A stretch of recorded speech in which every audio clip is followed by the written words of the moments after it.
Chhatrapati संभाजीनगरमध्ये 50,000 बियाण्यांचे ball फेकले जाणार आहेत आणि या माध्यमातून झाडं आणि वृक्ष लागवड करण्याची ही एक वेगळी आगळीवेगळी संकल्पना जी आहे ती छत्रपती संभाजीनगरमध्ये राबवली जात आहे.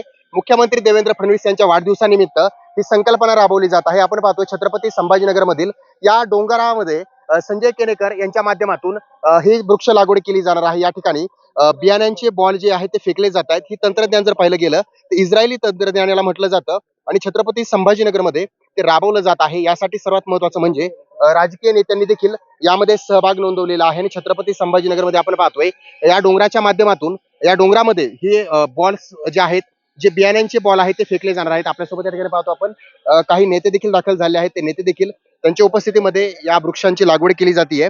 छत्रपती संभाजीनगरमध्ये हा आगळा वेगळा उपक्रम आहे. पहिला उपक्रम आहे तो राबवला जात आहे आणि सर्वात महत्वाचं म्हणजे हा उपक्रम नेमकं कसा आहे ते जाणून घेऊयात. आपल्यासोबत भाजप नेते संजय केनेकर आहेत. काय सांगाल, हा उपक्रम तुम्ही राबवताय, कसा उपक्रम आहे नेमकं? खरं तर ग्रीन ग्लोबल फाउंडेशन आणि धर्मेश वेलफेअर असोसिएशन यांच्या माध्यमातून देवेंद्रजी जन्मोत्सव हरित महोत्सव ही संकल्पना राबवण्याचा या नवीन टेक्निकच्या माध्यमातून डोंगराळ भागात सीड बॉल ड्रोनच्या माध्यमातून टाकणे, जिथं मनुष्य जाऊ शकत नाही अशा ठिकाणी ड्रोनच्या माध्यमातून झाडं लावण्याचा हा जो इस्रायल टेक्निक आहे ती इथं वापरण्याचा भारतात पहिल्या वेळेस, आणि त्यामुळे पहिल्या वेळेस भारतात ही टेक्निक वापरण्याचं काम आम्ही करतोय. आज जिल्हा परिषदचे अध्यक्ष आणि जिल्हा परिषद मेंबर, पंचायत समिती सभापती या सर्वांच्या हस्ते त्याचं उद्घाटन केलं आणि निश्चितपणे एक चांगला हरित महाराष्ट्राचा संकल्प घेऊन देवेंद्रजींच्या मनातला उद्देश सफल करण्याच्या दृष्टिकोनातून ही वाटचाल आहे. बरं, हा उपक्रम जो आहे तो कौतुकास्पद आहे, कारण झाडं लावणं महत्वाचं आहे. कारण आपल्या मराठवाड्याला माहिती आहे झाडं नसतील तर त्याचं काय नुकसान होऊ शकतं. काय भावना?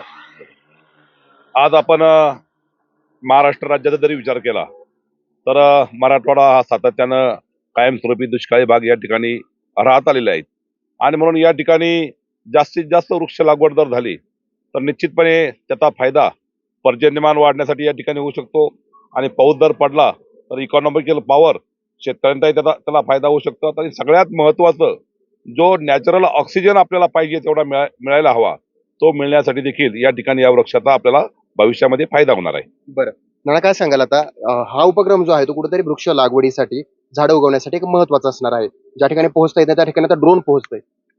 या ठिकाणी जे देवेंद्रजीने ही संकल्पना मांडली की इस्रायलच्या धर्तीवर या देशामध्ये शेतकऱ्यांना न्याय मिळाला पाहिजे आणि शेतकऱ्यांना न्याय मिळवण्यासाठी खऱ्या अर्थाने गरज कशाची येते, ती पावसाची गरज आहे.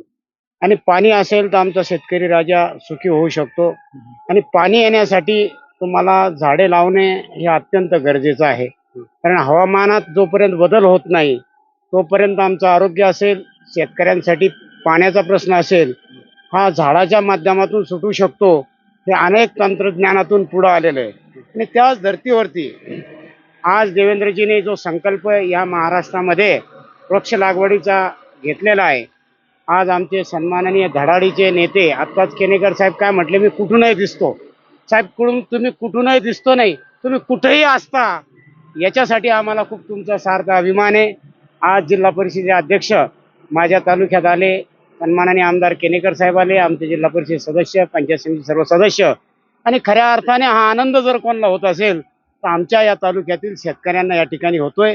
कारण जो काही सरकारचा खटाटोप आहे हा केवळ आणि केवळ शेतकऱ्यासाठी आहे, सर्वसामान्यासाठी आहे. आणि त्याच धर्तीवर पंचायत समितीच्या माध्यमातून ज्याच काही स्कीमा आहेत त्या शेतकऱ्यांसाठी आम्ही सातत्याने धडपड करून, सभापती या नात्याने मी, माझी सर्व पंचायत समितीची टीम सातत्याने रात्रीचा दिवस करतो आणि देवेंद्रजीचं, मोदीजींचं स्वप्न साकार करू पाहतोय.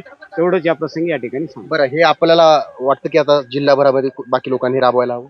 100% जास्तीत जास्त वृक्ष लागवड संपूर्ण जिल्ह्यामध्ये जर या ठिकाणी झाली तर निश्चितपणे त्याचा फायदा सर्वसामान्य नागरिकांना या ठिकाणी होऊ शकतो.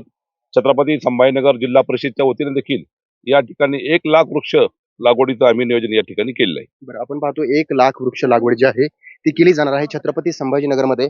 मुख्यमंत्री देवेंद्र फडणवीस यांच्या वाढदिवसानिमित्त हा जो उपक्रम आहे तो राबवला जातोय. ही संकल्पना राबवली जाते आणि छत्रपती संभाजीनगरातील या ठिकाणी ही सुरुवात जी आहे ती झालेली आहे.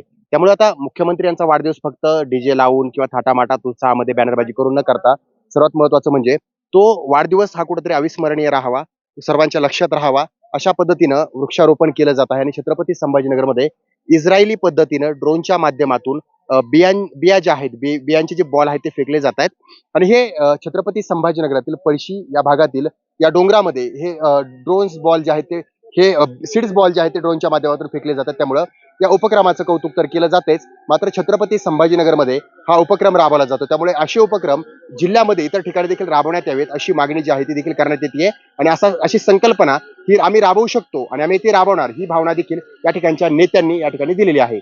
सचिन बडे, लोकशाही मराठी, छत्रपती संभाजीनगर. लोकशाही मराठी ऐका, पहा, जागरूक रहा.